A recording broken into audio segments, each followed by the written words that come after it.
Hi అండి, నమస్తే. Welcome to Nivedita's kitchen. ముందుగా మన ఛానల్ని సబ్స్క్రైబ్ చేసుకున్న వాళ్ళు ఎవరైనా ఉన్నట్లయితే నివేదితాస్ కిచెన్ ఛానల్ని సబ్స్క్రైబ్ చేసుకోండి. ఈరోజు ఈ వీడియోలో చందమామ బిస్కెట్లు ఎలా చేయాలో చూపించబోతున్నానండి. టేస్ట్ అయితే సూపర్ ఉంటాయి కదా, ప్రాసెస్ కూడా చాలా సింపుల్.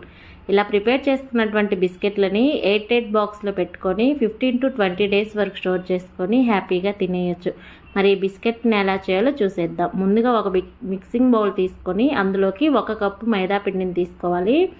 1 టీ స్పూన్ వాము, 3 టీ స్పూన్ల షుగర్ వేసుకోవాలి. టేస్ట్కి సరిపడా సాల్ట్, చిటికెడు వంట సోడా. మీరు కొంచెం స్వీట్ ఎక్కువ తినే వాళ్ళైతే 1 టీ స్పూన్ షుగర్ని ఎక్కువగా తీసుకోవచ్చు. తక్కువ తినే వాళ్ళైతే 1 టీ స్పూన్ షుగర్ని తక్కువగా తీసుకుంటే సరిపోతుంది.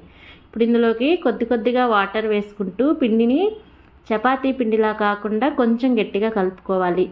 ఇందులో షుగర్ వేసాం కదా, పిండి నానేసరికి షుగర్ అనేది కరిగిపోయి పిండి అనేది లూజ్ అవుతుంది. అందుకని పిండిని కొంచెం గట్టిగా కలుపుకుంటే సరిపోతుంది. ఇలా కలుపుకున్న తర్వాత ఇందులోకి వేడి చేసినటువంటి నెయ్యిని 1 టేబుల్ స్పూన్ నెయ్యిని వేసుకోవాలి. మీ దగ్గర నెయ్యి కానీ లేకపోతే నూనెనైనా వేడి చేసుకొని వేసుకోండి. టేస్ట్ అయితే చాలా బాగుంటాయి. ఇలా నెయ్యి వేసిన తర్వాత నెయ్యి మొత్తం బాగా కలిసేలాగా మరొకసారి బాగా కలుపుకోవాలి. ఇలా కలుపుకున్న తర్వాత ఈ పిండి మీద మూత పెట్టేసి ఒక 15 మినిట్స్ పక్కన పెట్టేసుకోవాలి. ఇప్పుడు 15 మినిట్స్ తర్వాత పిండిని మరొకసారి బాగా కలిసేలాగా కలుపుకోవాలి. ఇలా చక్కగా కలుపుకోవడం వలన బిస్కెట్స్ అనేవి మంచి క్రిస్పీగా ఉంటాయి. ఇప్పుడు పొడిపిండి చల్లుకొని ఈ పిండి ముద్దని రౌండ్గా చేసుకొని చపాతీలాగా రుద్దేయాలి.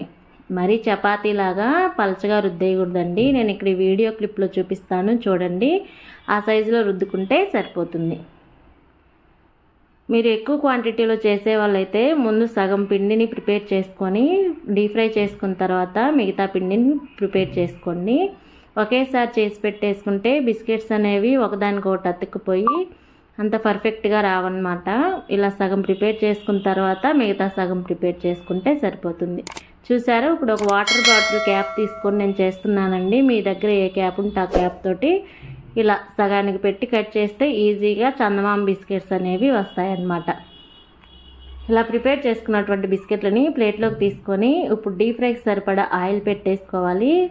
ఆయిల్ కొంచెం హీట్ అయ్యాక ఫ్లేమ్ని లో ఫ్లేమ్లో పెట్టేసి ఇలా బిస్కెట్స్ వేసుకొని వాటికవే పైకి వచ్చేంతవరకు కదపకుండా ఇలా పైకి వచ్చిన తర్వాత ఒక గెరిటెని తీసుకొని ఇలా చక్కగా ఈవెన్గా మంటని మీడియం ఫ్లేమ్లో పెట్టేసుకొని ఫ్రై చేసుకోవాలి.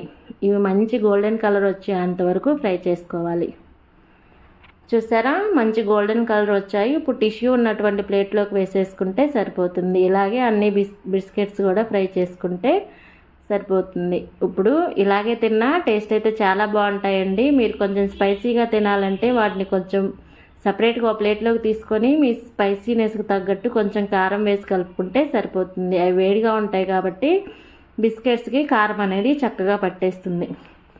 మరి అంతే అండి, ఇంతే సింపుల్గా ఉండేటువంటి చందమామ బిస్కెట్లు అనేవి రెడీ అయిపోయాయి. నేను చెప్పే ప్రాసెస్లో మీరు చేయండి, పర్ఫెక్ట్గా వస్తాయి. మరి మీరు మీ ఇంట్లో ట్రై చేసి ఎలా వచ్చిందో కామెంట్ సెక్షన్లో తెలియచేయండి. ఈ వీడియో నచ్చినట్లయితే లైక్ చేయండి, మీ ఫ్రెండ్స్కి రిలేటివ్కి షేర్ చేయండి. నివేదితాస్ కిచెన్ ఛానల్ని సబ్స్క్రైబ్ చేసుకోండి.